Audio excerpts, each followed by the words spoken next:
welcome back to another episode of Come Over for Dinner. I'm Bess Hawthorne, and I'm so excited you're joining me today. Today I have a very special guest. She lives in Pennsylvania, and her friend Melissa recommended her. I'm so excited to get to talk to her today. Her name is Debi Long, and I'm going to tell you just a little bit about her, and then she will jump in and tell us some more. Her friend says that she is the choir director and hostess extraordinaire at their church. She attends All Saints Church in New Holland, Pennsylvania. She has a lovely backyard to host in and has had the church women's fall fete for about 15 years at her house before it got too complicated and they needed to move it to the church building. She has a funny story also that we're going to hear about her friend's 2-year-old sleeping in her garden because she does love to garden. So, welcome, Debi. Thank you. Thanks for having me. I forgot to mention you do have 3 grown children and 7 grandchildren, ages 4 to 13, and you said you taught them well how to cook, and now you are their sous chef. So jump in and tell us a little bit more about you and your family.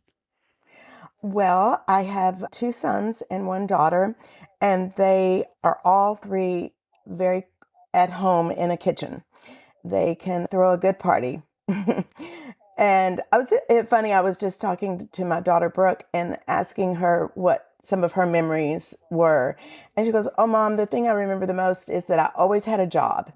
It didn't matter." She said, "I don't know if it was a real job or if you just made me feel like I had a job, but I always had some part to play when we had people over." I said, "Oh, no, it was a real job. I feel sure it was a real job." It was something you really needed help with. That's exactly right. Yeah, I'm always all hands on deck. So, well, that's wonderful. I love seeing that in my children now. That's a part at my age now. It's fun. That's one of the fun things about being this age is looking at your adult children and seeing them play out the things that they grew up with. Absolutely. So. And making the same meals that you made when they were young for their children now. Yeah, maybe the same, or just at least the spirit behind having people over and wanting to have people in your home is there for all 3 of them, and I love that. Yes. Well, tell us a little bit about the fall fete that you hosted for 15 years. Okay. Well, our church still has it. It started out as we always have it in September or so, just to welcome everybody into the fall season and the year ahead. I'm trying to think of the very first one. I think our pastor cooked the meat and we all brought a dish to go with it. And I would set out, at the time I lived at a different home, but still a beautiful backyard. And I'd set out big round tables and do table toppers and, just make it really lovely. Sometimes we would have music. We would always have a talk. We often would have a theme for the year that would kind of set us on toward the year. And then the next year, our pastor said, "Oh, let's just let the men do all the cooking." So that was the birth of the fall fete. And so the men put together a menu. It's usually 4 or 5 courses. Some of the favorite things it starts out with smoked salmon with sometimes mango, and I don't know. They always come up with some delightful appetizer. It's good. And it was, it's always very, very good. Someone's making special cocktails, and somebody will have a talk about some particular encouragement, and it's just a great time. Everybody, all the women look forward to the fall fete. So the guys cook and do all the cleanup too? And they do yes, they serve, and they really take the serving seriously. It's so sweet. They'll have on their black pants and their white shirts and, just look the part, and just anything you want, I'm right here. And fun. It's great. Yeah. It's so great. So all the ladies get a day off. Is this just for the ladies of the church, or do the girls come too, or is it more of an adult situation? It is more of an adult situation. I think we've set the age at 18. I'm not positive about that. I'm not in charge of it anymore. So That sounds like a lot that's of another fun. thing. Good thing about getting older, you start to, other people start getting, Right. you start the ideas and the traditions, and then other people start Sure, they take taking over. over. Well, after Yeah, hosting for that's 15 great. years, I mean, you did your part. There you go. That's a Okay. lot of work. That's very fun. And you also do gardening and enjoy a garden club. Tell me about your garden club that you do with some lady friends. Um, yes, I love to garden. I don't know that I'm an expert, but I like to go to the garden club because they're not a particularly a precocious group. They're very much hands-on, hands in the dirt kind of club. And I guess there's about 100 people in the club. And once a month there's a meeting, and we learn about all kinds of things and go see gardens. And there are four of us women who go to this club together, and so we meet up together and you know just enjoy chatting about plants and weeds and it's too hot and Right. all those kinds of Yeah, things. that's a fun thing to do together. Yeah, it's great. Well, let's jump into some of the hospitality that you currently do. When you are inviting Okay. people over to your home now, tell us a little bit about how you do it and one of the favorite menus that you might serve. Okay. I love to have people in my home. It's a joy for me to do that in any form. I love to have people in my home. And so I was trying to think of a favorite menu, and I came up with one that I have done quite a few times, but honestly, I don't know that I have any really structured, like I always do this or always do that. I I gave this some thought and like, how do I do that? I really enjoy thinking about the people that are coming over, and I'm very aware of the seasons. I love the seasons. They inspire me and they give me energy. Like every time we turn into a new season, I have a new sense of energy in all different kinds of ways. And one of them is food, because I think it's fun to go to the market downtown or the farm stands and see what's out there. And winter even has its own special aspects to it of cooking. And so generally my menus will revolve around seasonal foods. Hmm. And then I like to think about, well, okay, is it going to be something where are these people that would like to sit and linger for a while, or is it going to be something where we're pressed for time? What are the children involved? What are their ages? What kinds of things would make them happy? How can I keep them entertained while we're doing this, that, or the other? If it's a nice weather at all, we're going to be outside because I do have a large backyard, and I love to eat outdoors and I love to have people over and entertain outdoors. I've accumulated big tables that I can put out for that sort of thing. And over the years, I've just done a collection of tablecloths and things like that that I can throw together pretty quickly. And yeah, I'll sit down with cookbooks or I'll sit down with the computer and browse and find something to start with. I am notorious. I know that I should not admit this, particularly on airways, but I am notorious for trying a new recipe on Uh-huh. company. I know that's a number one no-no, but I think I'm pretty good at reading a recipe and knowing, Whether it will yeah, work. that's it. Yeah, that's a keeper. I have a few recipes and I did come up with a couple, that are repeats, but oftentimes it's going to be something that's new and fresh. Yes. Well, I love to experiment with new things too, and I try not to experiment on company, but I still sometimes do. I have to Yeah, admit so that as I well. mean, especially like I live alone now. My daughter and her family live above us on the first floor, and I have the bottom level. But I virtually live alone. As far as cooking, I cook for myself only, and for the most part. And so the idea of cooking like a big, huge dessert, it's just not going to happen. I'm not going to do that for myself. Hmm. So anyway, yeah, if you come over, chances are, You get to finally experiment on someone because yeah, they're there to exactly. share the recipe with you to eat some of that dessert. That's is right. Yeah, I do love cooking seasonally. For one, it's just the most delicious time to have that ingredient, like, say, cherries in the summertime. exactly. But also, it's, cheaper because it's abundant. How do you keep up with your favorite recipes for seasonal? I've been working on that lately, thinking about, okay, like let's say peaches for the summertime. Do you collect all of your recipes for peaches and kind of have them in a certain spot so you remember the next summer? Because you literally have just a month or two. I know, right? Which is what I like about it, because I'm just easily bored Uh-huh. in any area of my life. That's a characteristic of me. And so the first thing I'm going to do when I see that first strawberry is make strawberry shortcake. It's You going to have that in happen. your head. That's the Yeah, one I'm that's going in to my make. head. And then I do have one recipe that I do make over and over and over. It's called the chocolate waffles, Oh, that sounds with amazing. strawberries and whipped cream. Oh, I do that for my garden friends, actually. They will know that in May, the end of May, they're we're going getting to an have, invitation. yep, we're going to be sitting outdoors. I'm going to have my waffle maker outdoors, and I'm going to be making waffles and serving them outdoors.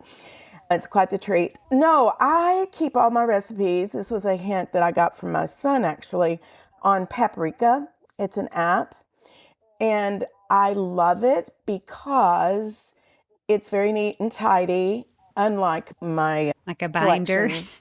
Yeah, I have a or a box. binder, I have a box, I have an accordion file, but none of those stay very tidy. But this app does, because that's the way it's designed. And I also like it because you can browse on it and go and find the recipe from the website, and it automatically downloads it. So there's no copy and pasting, there's no typing it in. You can add your own recipes by typing them in. But if it's something that somebody says, oh, yeah, I found that on Love and Lemons or Once Upon a Chef or, whatever website, then you can just go to that And browse and and download download it. it. Yeah. It's funny you mentioned that because years ago, it was when I was first starting this podcast, my twin sister Ruth told me about it.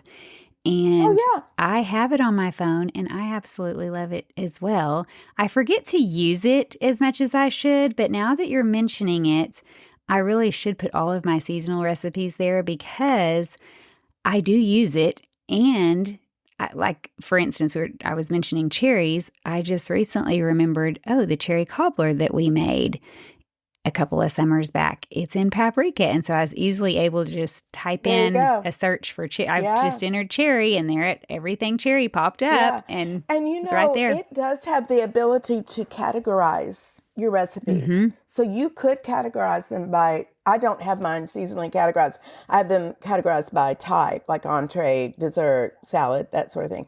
But you could Sure. go back and do it by season. That's a great idea. I think about doing that. I don't know if it still is because there's no ads. I think there was a one-time purchase fee for the app, but I think it was maybe There is. $5. It's not very expensive, but there is a one-time fee. But it's not monthly. Some people have like these monthly subscriptions that just go on and on and on. And so I would not recommend No. that. This is a one-time app purchase, maybe $5. And it's not terribly expensive. And you can have it forever. Like she said, one of the best features is just going into their browser and searching for the website, and you just click download, and there it saves the recipe right in your Yeah. app. Even I can do it. And we've already established I'm not computer technical. Well, and this is I don't know if this is a hot tip or what, but the ones behind paywalls, it downloads those as well. Somehow it gets behind them. Does it? I didn't know that. So if Ooh, you're, I'm glad to know that. yeah, I was wanting to download, it was New York Times or something. And I think you can have a recipe. I don't know. They're all different. You can view one or two and then it wants you to pay anyway. It downloaded my chocolate chip cookie recipe without any problem There you into go. Paprika. Well, there you go. Good to know. Yeah. So anyway, if you had a favorite recommended from a friend, you could probably see it and see if it was something you wanted to make. All right. Yeah. Well, let's move on to a favorite menu. So besides the chocolate waffles with strawberries and whipped cream in May, what else would you make? One of the things that I have been making lately is a Greek meal with Greek meatballs. And it's one of those dishes that every time I make it, everybody wants the recipe. So, that I guess that spurs you on to make it more. The other reason I like to make it is because it's easy And it's a great recipe to make for Sunday lunch. So if you're going to have people come over, I'm always on the lookout for things that I can have almost ready, but I can get on the table easily. And it's, something more than a potluck dish. And what I do is I make the meatballs the day before, and I'll take a little ice cream scoop, a small scooper, and scoop all the meatballs out onto trays. And I always make twice as many as what I think because I love them left over, but also we just eat so many of them. Right.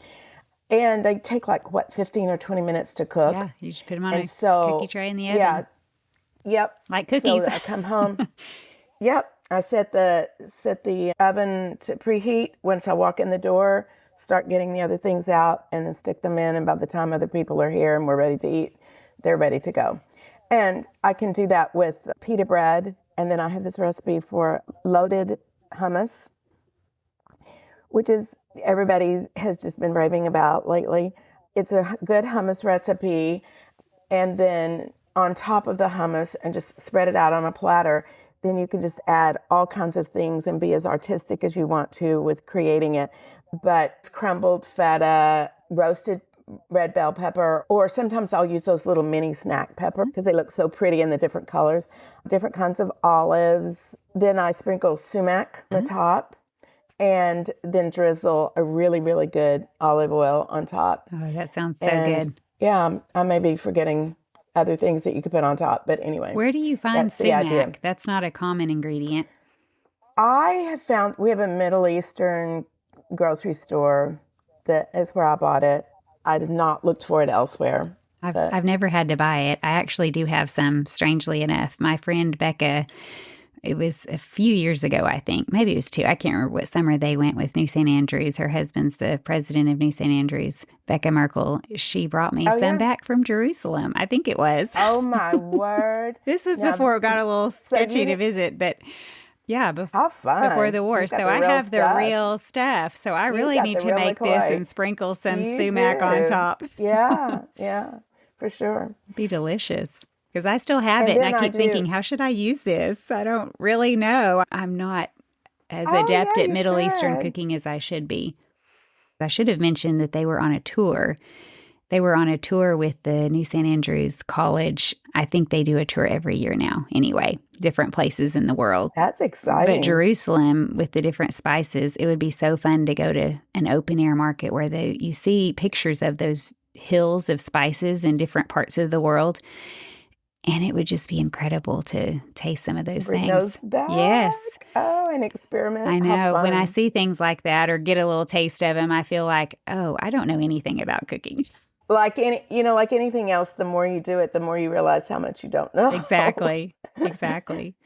Yeah. And then do a Greek salad. And then if I want another vegetable, I'll cook zucchini. That works really well even in the winter.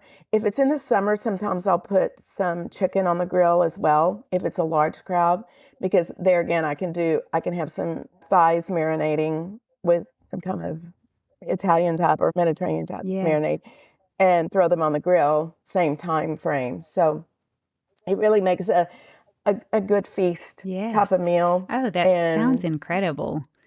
And really easy. And it sounds like, just easy to assemble, easy to put out the day, or get kind of ready for the day before, so that you don't need a lot of time after church if people are coming over right after church. This is a great meal, and it sounds like it'd be delicious really any time of year, but especially if you're eating outside.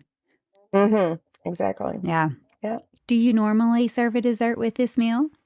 I often will serve a dessert, yes. I'm often inclined to do a cobbler because that's something you can just throw together. If you're busy with so many other aspects of the meal, cobbler and ice cream, you can never go wrong. And every season of the year has a fruit that works for cobbler and ice cream. Yes, true. Yeah, I guess that's probably, if I was going to say anything is my go-to, that would be it. But I'm often interested in something that's lemon. Oh, lemon's delicious. I could go that route too. And that's available all year round. Exactly. I don't really have, in the winter, I do in the fall, I like to do pumpkin and apples and In the winter, or holidays, I like to do gingerbread or, something with Yeah, lots of just ginger. what fits with the But I don't season. have any. Yeah, I'm Okay, really well, not. you are a very experienced cook, and it sounds like you make amazing food. And your grandma, what are you known for? Like, what do your grandkids come and say? Make this for us. Like, do you have a famous, this is what you're known for? Oh, You mentioned strawberry shortcake earlier, or strawberry cake of some yes. sort. And Yeah. you mentioned chocolate Yeah. waffles. Is there anything else? And it doesn't have to go with this menu, but something that's So like your famous thing. I have I have the kids for cousins camp every summer. So all the grandkids come and they spend 3 or 4 days with me. And I think they probably would, if I asked them that, I think they probably would either say tacos or a breakfast because I'll have a special breakfast, for them. We'll have, of course, pancakes one morning, or we'll have eggs. One of my son's children call eggs, you either have boy eggs or you have girl eggs. And boy eggs are fried eggs, and that's because the son of the family and my son likes fried eggs, and the wife of the family and her daughters likes scrambled eggs. Okay. So, of course, if the grandkids come, I'll have boy eggs and girl That's eggs, and so you get to cute. choose, and I'll be the chef, give you whatever you want. You're putting out the orders as they order. Exactly, exactly. So, yeah, I'm guessing that, or tacos, that would be That's a such a normal fun thing to idea. have. So cousins camp every year. Tell us a little bit hmm about that. When did that start? I think we've had four, and they just come, and I'll try to have a book that we read off and on during the 3 or 4 days, and also in the car, have it going audio so that, if we're all going somewhere. I'll do outdoor activities with them. One year we did it around the Olympic theme because the Olympics was that summer. I think probably the most fun thing I did was I got oh, what would you say, boxes that appliances are in, cardboard boxes. Uh-huh. So each child had a small one, or they're not small, but for like a dishwasher size, and then one for a refrigerator. So each one of them had two boxes. And I put all the art supplies out that I could find. And we went out in the backyard and I said, okay, we're going to make a town. So you have to decide what you're going to be. So one was the librarian, one was the conservatory, one of them was a banker, one of them was I don't know, it wasn't a zoo because it all had to do with insects. I'm not sure what you call that. But anyway, so they all worked on that all day long. They painted, and I had knives that were plastic, kid friendly knives so that they could cut doors out of them. And then I told them, okay, make a list of things that you need to finish off your project. And I'm going to take you to the Creative Reuse It store. And this is a store that we have in the city that has, if you have leftover stuff, Mm-hmm. supplies, you can donate to them. And they just sell it for pennies. So I gave them each a $5 bill. And I said, no, you can't spend more than $5. So you have to, A, get things you want, but B, you have to keep it within your $5. And sure enough, they did. And they brought their stuff home, and then they used it for, I don't know, one of them wanted a doorknob, and they found stuff for that. And one of them wanted decoration for the roof, and one of them wanted a floor for his bank. And What a so, yeah, creative idea. I need wasn't these that fun? ideas. I'm a grandma too, but not as far. The As far as ages, long. no, they're not as far along. The Yeah. ages of mine are 3 and under. But you know what? That's going to happen really fast, Yes, faster than you I realize. know. I will blink and they'll all be coming over and like, Yep. okay, we need a project. What do we do? This is Yeah, really a it fun was idea. really a fun one. Our next one's coming up in 2 weeks, and I don't have anything quite that exciting planned yet. So I'm hoping the inspiration will come. Right. How many boys, how many girls of the grandkids? There are two boys. The one 4-year-old is a boy, and 11-year-old boy, and the rest are girls. Okay. One time we had a niece come stay with us. It was when my kids were still at home and my teenage daughter was there. And so when the niece came and stayed, I think she stayed for about a week. Our project was painting flower pots. And so Oh. we went and bought, because they're not expensive, the clay pots. and bought paints. And I'm trying to think of what else we bought to go with it. Anyway, so she and my daughter sat out and painted the flower pots, and then we went shopping for plants, which was fun. And you could plant herbs if you were into cooking, if, she wanted basil or something, or pick out a cute succulent or plant or anyway. So that's a possible idea. Yeah. Just lay out a big tablecloth. One time we did go pick cherries, which was hilarious because the ride home, there were cherry juice all over. Everyone stained red of their faces, and you could tell who was popping them in their mouths. Oh, yes. Yeah, it was pretty fun. Anytime you go berry picking, you just eat so many. How can you just can't? How can you not? Can't help yourself. Exactly. I have a funny story from my youngest. The 4 older ones were helping me pick, and the youngest was sitting there. He was a toddler, and he sat right by the bucket, and he was just so cute, eating a berry, pretty much probably constantly while we were picking. He was taking a little berry here and there, eating the blueberries. And I'm sure the kids were feeding him berries. Who knows? By the end of it, I didn't realize quite how many blueberries he'd eaten. And it was rough the next couple of days. I say he was a toddler. He was still in diapers, whatever age that was, between 1 and 2. It's like, note to self. The digestive system didn't know what had hit it. Like, note to self, maybe there is such a thing as eating too many blueberries at one time. Could be. Those were some rough diapers. Okay, well, moving past that. Moving on. Before we move forward, a big thank you to the sponsors for supporting today's episode. Have you ever thought about how much science is involved in cooking? Chemistry, physics, and biology are at play all over your kitchen, on the cutting board, in the mixing bowl, on the stovetop, and in the oven. Inquisicook is on a mission to show students that science can be relevant, fascinating, and delicious, all while teaching an essential life skill. Inquisicook begins with the basics of food science and culinary arts, then adds skills and concepts in a carefully crafted sequence that leads to proficiency. Best of all, the principles can be applied to any cuisine, any available foods, and any dietary restrictions. So when it's time for people to come over for dinner, the options are endless. Visit inquisicook.com to view sample lessons, then check out the recipe gallery to see just how crave-worthy science can be. Pure and Lovely Tallow began with one mom's desire to find non-toxic and effective skincare that was safe for her whole family. That's when she discovered tallow, simple, nourishing, and incredibly healing for your skin.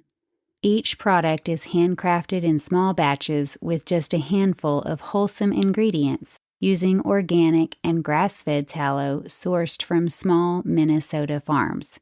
Nothing more, nothing toxic, just the way skincare should be.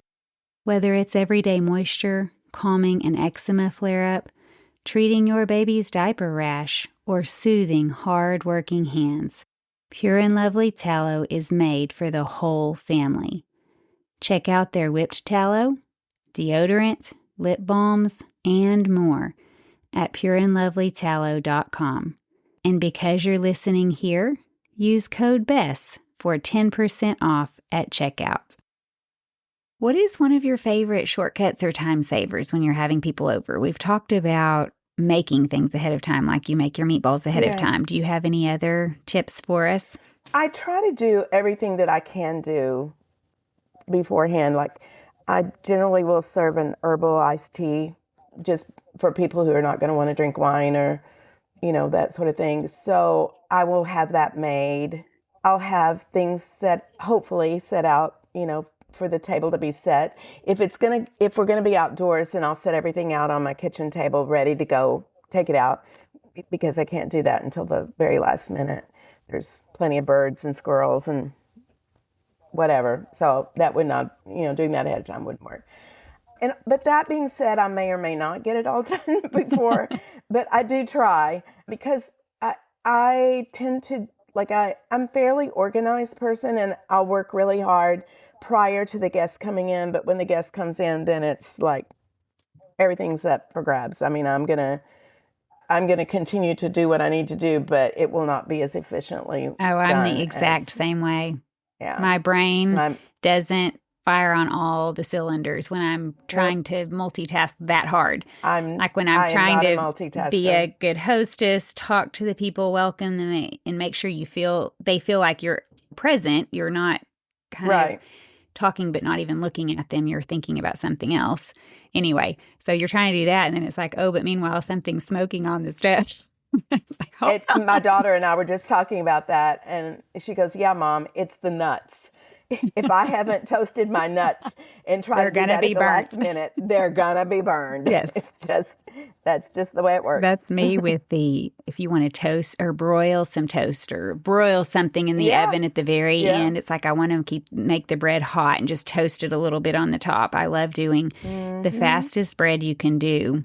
I mean, some people just slice it, I guess, and have butter on the side or honey butter. Honey butter is good, that's fabulous. Mm. But if you ever want it hot and toasted, I try ahead of time to have big cookie sheets full of sliced bread that's already buttered with a just thin layer of butter and sprinkled with kosher salt and pepper. And you Mm. broil it in the oven. It's delicious with so many things. So many things. It's so good. Sounds But yummy. you cannot walk away.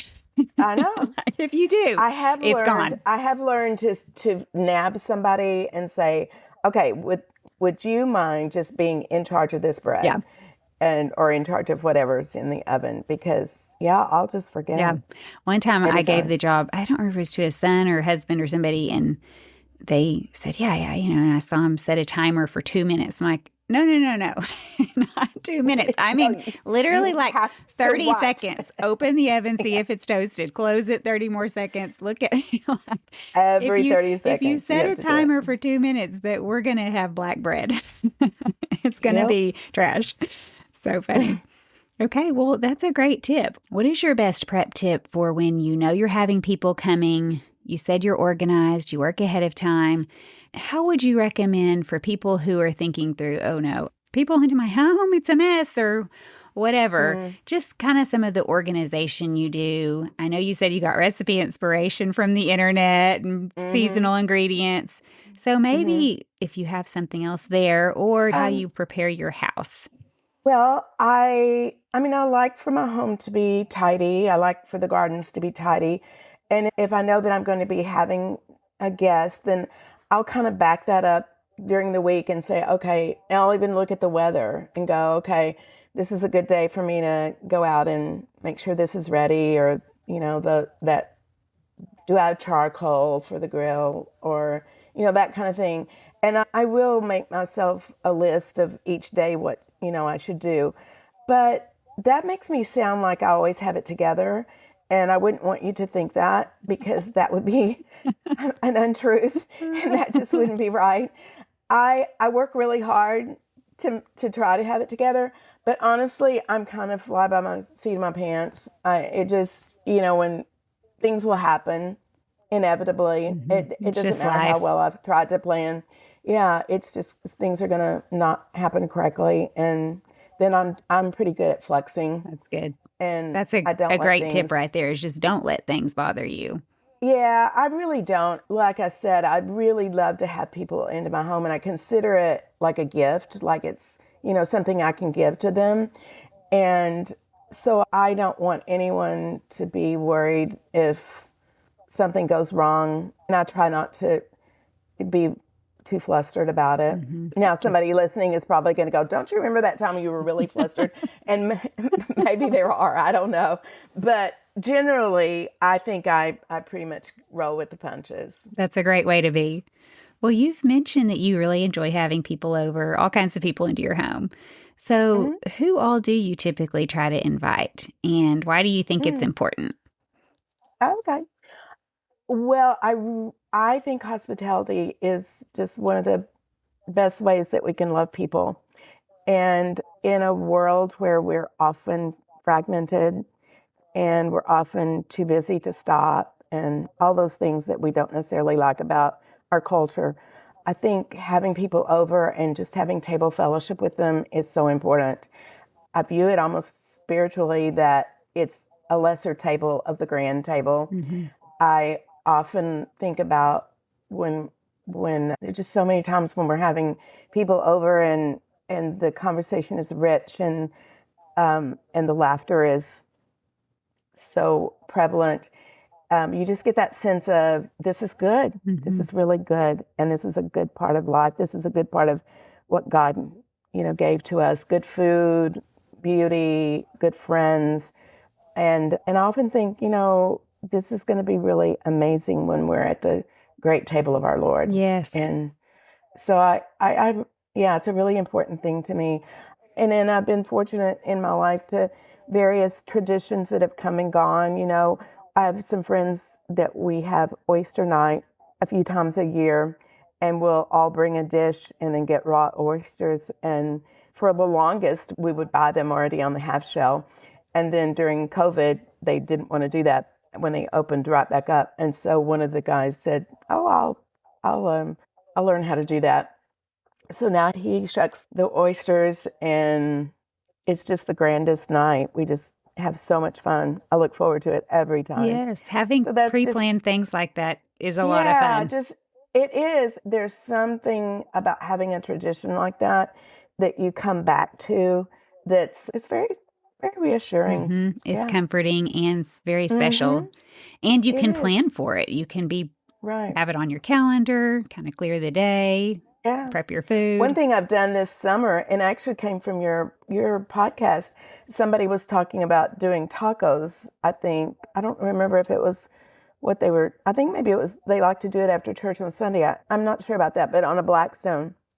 And I'd been kind of wanting a Blackstone anyway, so I got one and started doing taco nights once a month for the ladies at church. So much fun. So we are having a blast. This week we're doing one, and it'll be our third one for the summer. I'm doing a different kind of taco. We did steak, and then I did pork au pastor, and then this time I'm doing chorizo, and next time I'm doing fish. But anyway, I got a silly game to play, kind of as an icebreaker type of game, and we have laughed just until we're silly. It's just crazy. Okay, you And have to tell us the game. Well, I don't know the name of it. The first one was somebody had a name for it. Two truths and a lie. Yes, I think. I've heard Maybe that. somebody called it. Okay, I didn't know. I had played it years ago, but didn't know the name of it.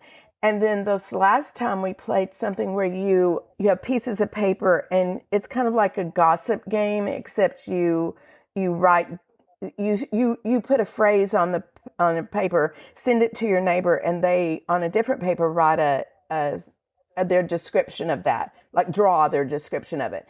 And then they pass it on, and the next person has to write what they think that description is. So by the time it's gone around, I think there were like 12 of us, maybe 15. It was hilarious. Oh, yes. Similar to the telephone game where you're supposed to repeat something, and by the end it's not at all what it started with. I think this time we're going to do Pictionary. Oh, that's fun too. So I try to switch it up every time. But that's something wonderful to look forward to. The two truths and a lie, I have played that at a New Year's Eve party one time. And what's fun about it is you really do get to know people. And exactly. the more about them in a really fun, hilarious way, because they'll say three things, and you, of course, have to pick the one thing that's not true. But the crazy thing is that a lot of times you pick something just like that can't be true. Like, I don't know, gone skydiving 10 times or something. And you're like, okay, that's it. That's not true. And it ends up being one of the truths. Yeah. And so you're like, what? Why are you skydiving 10 times or whatever the fact is? It's so much fun. Find out who's really good at deceiving. Like who's good who has a poker face. Yeah. We were shocked. Mm-hmm. We were just laughing so hard because who knew? Yeah. Who knew? That you had that in you. Yeah. It was just, it was a lot of fun. That's a great idea. What is your best advice for making people feel welcome when they come into your home? I don't know that I have anything in particular. I hope that my home is warm and welcoming. I like to have things if I know that there's children, I like to have something. There's a little cabinet with toys, that I've saved or collected for them. If we're going outdoors, I always make sure that if there's young children, I have a blanket for them or I just try to think about what somebody might need. I think maybe if I am thought to be hospitable, I think it might be just the fact that it's my heart is, I really want you here. Like I want to bless you with this time. And so maybe that comes through. I Mm-hmm. hope. Oh, I'm I sure it hope it does. does. And again, going back to what we talked about, I work really hard to get as much done as I can so that it's as organized and lovely as it can be. But once the guest comes, that pretty much the work part of it goes out of my brain. And I just enjoy the people. And then whatever happens is, it may or may not have gone to schedule. Right. I will often write things down like, I'm going to do this at this time, this at this time, this at this time. And I will stay with that until the first guest walks in the door. Yeah. And then it's, all bets are off Yep. at that point. I love In a fact, list too. I will often tell people when we sit down, please tell me if you need some more water, if we've run out of this or we've run out of that, because I know my mom was an amazing hostess. And if you were at her table, at that time, it would have been iced tea in the South. Your iced tea glass would never get empty. It just would never, because she would be right there to fill it. And I just can't get that knack. I get too involved in chatting, and maybe it's because we're having wine instead of iced tea. I don't know, but I'm not good at that. And so I'll just tell people, look, I really want to serve you, but yes, tell me, please remind me if I'm not doing my job. Well, I feel like that the times have changed just a little bit because I know what you're talking about. But at the same time, I remember not wanting to waste things or not wanting to feel like I wasn't finishing things. And at a restaurant or at somebody's house, if you're drinking your iced tea and then it's refilled and you're drinking your iced tea and it's refilled, when you walk away from the table, you're leaving a full glass of iced tea. Well, you probably did that at my mom's house now that I think about it. But yeah. So I know what you're saying. I try to notice glasses, but I usually ask because sometimes they want something different. Like, oh, I want a glass of water. That's true. I try to have those glass carafes on the table that have water in them that they can just fill their water if they want it. Or if we're having numerous things like, they have a soda or a tea or something like that. Well, maybe they want something different. So I don't know. I feel like it's okay that you're not 100% just on top of it, filling up their glass every time they take a drink. Good. I think you have a pass somewhere in the updated Emily post. Yeah, that's right. Maybe you have a pass. That's right. Well, I thank my mom for being a good hostess. She was not fancy, but she was a good cook, and she loved to have people, and we did. It was a normal thing to have people into the home, whether it was family or church friends. And I think that's probably where I grew up. It just seemed normal. Just enjoying to always have it. people, and she was unflappable. Which so I'm also sure that's passes down. If you're unflappable, then your children realize there's nothing to panic about. We don't get in a tiff over small things. Which is very important to teach children. Well, and ourselves. I have to remind myself. Sometimes, yeah. I still have to remind myself, but this is not important. Don't get overworked over something small. What is your favorite kitchen item, your must-have kitchen item, and where can we find it? I knew you were going to ask that question, so I thought about it. My kitchen is smaller than it used to be in previous homes, so everything has to, I don't have a lot of extra stuff. But the immersion blender, I think, is the stick blender. I don't think I would want to cook without my stick blender. What do you use it for? Just everything, obviously. I use it a lot. I will even, if it's not like a huge amount that I need, I'll even take a kind of a cylinder shaped dish and be able to whip cream with it. Like take real heavy whipping cream and make whipped cream out of it, which is just so much easier. Mm-hmm. Everything's easier with a stick blender. I love steamed cauliflower and then whipped to make it like like mashed potatoes, except Really? it's cauliflower. Have you not I done don't that? think so, no, because I don't have an Oh my. immersion blender. I've been Well, thinking there you about go. buying one, but Well, apparently now I need to. This sounds very I healthy guess and you could. delicious. I guess you could do it with a just. You could do it with regular beaters. Okay. It's just so easy to do it Yeah. with a immersion blender. If you have soup that you want to become A little pureed, thicker. anything you, of course, you want to, yeah, anything you want pureed, it's just so easy. Yeah. You can even have it sitting on the stove and do it on the stove Okay, top. I really need one of these. There's a certain soup recipe that we make. It's, I don't remember all the ingredients, but it's absolutely delicious. It's so healthy for you. It's just so hearty in the wintertime. I think it's ground beef and lots of vegetables and some delicious broth. But part of the recipe says to take a certain amount out and puree it When, mm-hmm, or blend it and then add it mm-hmm. back in. And it kind of gives a little bit thicker body to the soup. Right, right. Because it is a soup. I wouldn't say it's a stew. It's a soup. And every time I am ladling out boiling hot soup into my blender No, no, no, and no, no. pureeing it and pouring it back. And of course, then I have to wash the See, blender and I'm trying not to burn it myself that or anybody around me.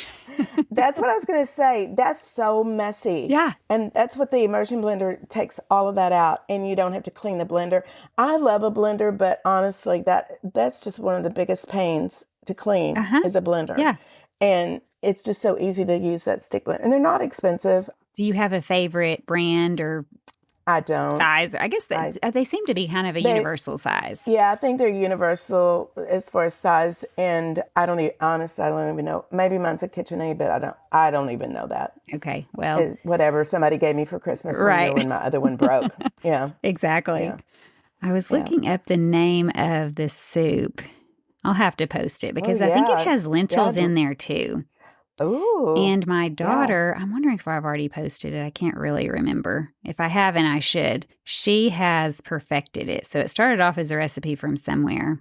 I guess, yeah, some kind of lentil soup. I Yeah. have made this when we have a pile of cousins, when the kids were younger and a big pile of cousins were coming over. And I'm thinking, okay, I know their moms want me to feed them something hearty and healthy and not just the cookies and cupcakes and all that the girls are making.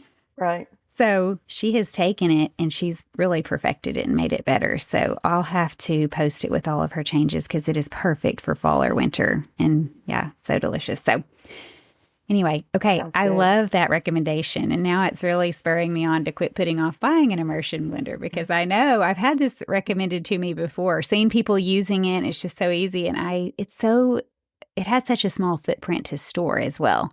It's not a Exactly. big piece of equipment. And like if you were going to I made popsicles the other day for the kids with fruit and yogurt, and you just that way to stick the fruit in and just Yeah. or like if I make my own kefir and put fruit with it and make like a smoothie, That is and such a great idea you'll find that you'll use it a all the lot. time. What Yeah. about, you mentioned, did you say smoothies or milkshakes or anything like that? You Mm-hmm. can do the same thing Mm-hmm. there? Smoothies. Oh, Yeah. wow. That's Yeah. amazing. Okay. Yep. That's going to be a must have kitchen item for sure. Do you have a story from all of your years of hospitality? Mm. And I think you might Well, have to include the one that your friend who recommended you mentioned. She said something about someone oh my taking a nap goodness. in your garden. Yeah. Well, a couple of quick ones for taco night last month. Everybody brings an ingredient. I do the meat, and everybody brings an ingredient. My friend Melissa makes homemade flour tortillas.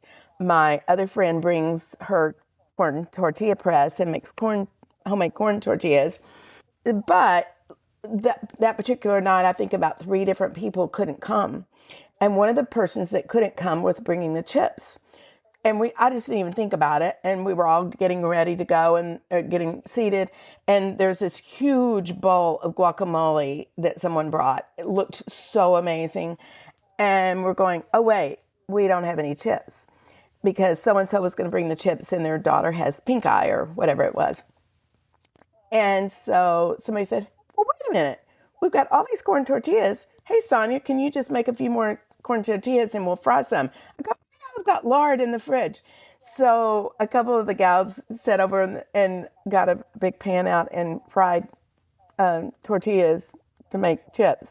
And they were amazing. Oh, that sounds And so good. What a good recovery. And better I than know, right? store-bought chips any day. And that's just it. I mean, like, we all flexed, and it was better, the outcome, than it would have been if somebody had brought the real Well, thing and from what the a store. fun idea when you have something pre-planned like that all the time to have everybody bring something they're really good at, like the homemade Yeah, guacamole or homemade yeah. tortillas. I know, Wow. right? Yeah, yeah. It's been so fun. It really has been a fun adventure. And now this month, everybody's going. But wait a minute, we are going to fry our own our own chips, aren't we? So now we have a new tradition. Yes, of course, we'll do Yeah, of that. course we're going to fry our chips from now on. Yeah.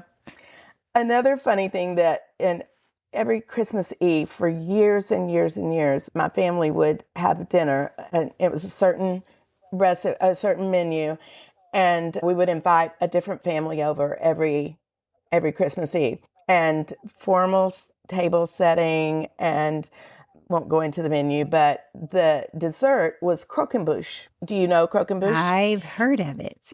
Yes, it's a French dessert that is little cream puffs. Then you take sugar and make a like cook it until it's candy, soft candy, and it swirls. You take a whisk, cut the ends of the whisk off. This is crazy, I know. On Christmas Eve, we're doing this. I don't know, we're just nuts. And then you take it and you glue with that hot caramel, basically, the cream puffs into the shape of a Christmas tree, like a cone shape. Okay. And then you take the whisk and swirl it around to make this netting. And the funny thing is, and we would just laugh and laugh and laugh, because some years you get it right, some years you don't. Some years it works out perfectly and you get this beautiful hair-like strings of finely spun sugar. And some years Looks like a it's a flop. children's art project. Exactly. Yeah, or worse. And also we would also laugh because it's like, who's going to get burnt this year? Right. Because you have to be so careful. I mean, it's really hot, and you're dipping those little cream puffs into it and putting them onto a platter. And so of course, the small children were like, stay back, stay back. And then you serve it, you pull off portions of it and serve it with hot fudge sauce and fresh raspberries. So it was It sounds pretty amazing amazing. dessert. Yeah, it was a pretty amazing dessert. The good thing about that is, even if the sugar doesn't work, the spun sugar, it It's really still tastes good. delicious. That doesn't Yeah, matter. it's It's still very good, good. but maybe more for Exactly. presentation than taste. Exactly. Exactly. So, but yes, Melissa. So Melissa and Andy were new to our church, and they were over for a hospitality meal. After somebody in our church will have a hospitality home, and so you go, and any visitor, is welcome to come to that. So they had come to my home for a hospitality home dish meal, and I noticed that they had a toddler, and so I said, "Would you like to put him down for a nap?" "Oh, that'd be great." I said, "Okay." So it was actually my bedroom. "Would you like to put the playpen down there?" So they did, and it was in between the end of my bed and a very low dresser that's about 6 feet long. And on that low dresser is a white Battenberg lace tablecloth, or table runner, and all these white milk glass containers that have different succulents in them. So there's probably 10 or so of them on this. And so they put Josiah down, and we enjoyed a meal. It's just the most lovely afternoon. It was just delightful. And then it was time for them to go in and check on Josiah. And Melissa came back. I don't remember if it was Melissa or Andy first went in to check on him, but they came back with a look of Oh, horror on their no. face. And the other parent went back with them, and they both came back, returned with two looks of Two looks horror. of horror. And I said, "What is wrong?" "We need some stuff to clean up." And I said, "It's fine. I'll get it later." "No, really, we need to clean up." And I go, "Okay, well, here's some paper towels." And I just really didn't think anything of it. And they came back with these paper towels just full of dirt Oh, and all kinds no. of things. And then I didn't even go back at the time, because it I don't know. I'm just not, it didn't matter to me what had happened. I could figure it out. After they left, I went in there, and he had taken a few almost all of the succulents and pull them out. From his playpen, he could reach over to that dresser, and he had taken all of the succulents out of their containers, and many of them he had plucked the individual leaves off of. Oh, no. So your garden was destroyed. Your succulent garden was destroyed. It was hilarious. The white tablecloth was chocolate brown. Oh, of course. And they had put the plants back into the pots as best they could. Yeah. Yes. It looked like a war zone. But it was pretty much a war zone. Yeah. Yeah.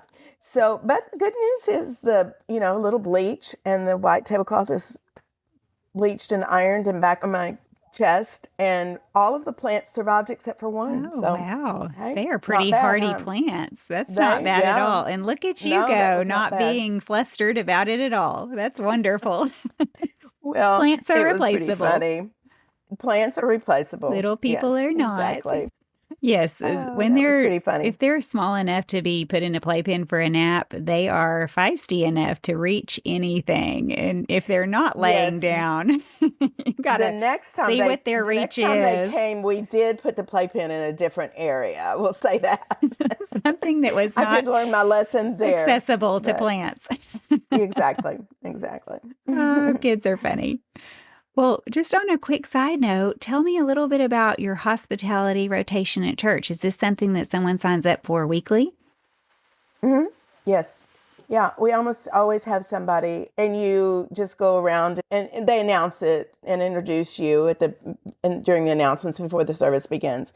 So they know that, you're the hospitality home, and then you go around afterwards and personally invite the visitors. Well, that's a fun way to do it, the announcement, because it lets people be able to kind of consider it while they're in church. Could we do this? Do we have time to do it? And then at the same time, you're able to take a minute to look around and see who's new. But if you miss somebody, they know already that they're welcome. Yeah, that's the most. Some people are frustrated to do it. They find it a little difficult because you don't know how much food to make. So you just make a lot, and then I've heard of one of my friends had to go buy rotisserie chickens on the way because there were so many that were coming that time. But generally there's not. And oftentimes, the visitor can't come or, whatever. And if you don't have somebody coming, or if you don't have visitors that can come, then you just go around and find people that need a place to go for lunch. Mm-hmm. And you invite some friends or families over that you haven't had in a while that go to church there anyway. Right. And then otherwise you have leftovers. Absolutely. So. You have good leftovers. Yeah. And you can, I would, if it were me on the hospitality rotation, I would make something that would freeze well. You could just put in the freezer for next month. The frustrating part to me about it is just getting around to the visitors afterwards. Mm-hmm. Some people are better at that than I am. So, but no, it is hard when if you greet someone, then you do get involved in a conversation. And if that goes for a little bit, well, then maybe the other visitors have now anyway, if they've exited, then it is hard if there's more than one person. Mm-hmm. Or if a friend catches you on the way to the visitor or whatever. Exactly. Yeah. Well, these are really fun ideas and some delicious recipes that we need to try. I will post all of your recommendations on comeoverfordinner.com. She'll have a blog post there. And you can also, if you know the name of the recipe, like if you wanted to look up Greek meatballs or something like that, it'll be in the index as well. So thank you so much for sharing all of the wisdom you've gained over so many years of hospitality. I've enjoyed it so much. It's been fun to meet you. Until next time, bye for now. If you enjoyed this episode, don't forget to follow the show and leave a review. It helps new people be able to find the podcast. And if you enjoyed this conversation especially, be sure to share it with a friend. Thank you for your time.